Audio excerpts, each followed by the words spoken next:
మిత్రమా, ఒక చిన్న మాట, మంచి మాట. కొంతమంది ఇలా బిహేవ్ చేస్తా ఉంటారు. "నువ్వెంతరా? నీ బతుకెంతరా?" అని అంటారు. అది అనే ముందు ఒక్కసారి ఆలోచిద్దాము. మనమెంత? మన బ్రతికెంత? ప్రతి మనిషి జీవితము బ్రతికున్నంత వరకు మాత్రమే. ఎప్పుడుంటామో, ఎప్పుడు పోతామో తెలీదు. మన బ్రతుకు కూడా ఎప్పుడు గాల్లో కలిసిపోతుందో తెలీదు.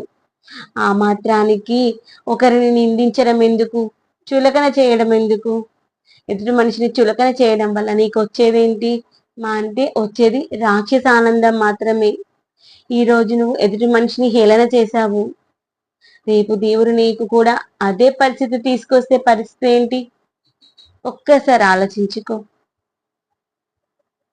ఒక మనిషిని నువ్వేమన్నా కానీ వాళ్ళు ఏమనట్లేరు అంటే ఆ ఎదుటి మనిషికి చేతకానితనం కాదు, మంచితనం. మనవాడే కదా! ఈరోజు కాకపోతే రేపు అర్థం చేసుకుంటాడు అని మంచి గుణంతో ఊరుకుంటున్నాను. అంతేగాని చేతకానితనం కాదు. ఎంత అన్నా వాడు ఏమంటలేడని నీకు నోటికొచ్చినట్టు అన్నావే అనుకో, నువ్వు అన్న మాటలు పడ్డవాడు ఏమి చేయకపోవచ్చు. కానీ, ఆ పైవాడనేవాడు ఒక్కడున్నాడు గుర్తుపెట్టుకో. నువ్వు చేసిన ప్రతి దానికి వడ్డీతో సహా తిరిగిస్తాడు. ఆ వడ్డీతో సహా తీసుకున్న రోజు తెలుస్తుంది. అంతే కదా! ఒకరిని అనే ముందు ఒక్కసారి ఆలోచించండి. మనం ఎదుటి మనిషిని బాధ పెట్టడం ఎందుకు? ఈరోజు మనం సంతోషంగా ఉన్నాం గానీ నోటి నుండి 10 మాటలు పక్కోడిని అనొచ్చు.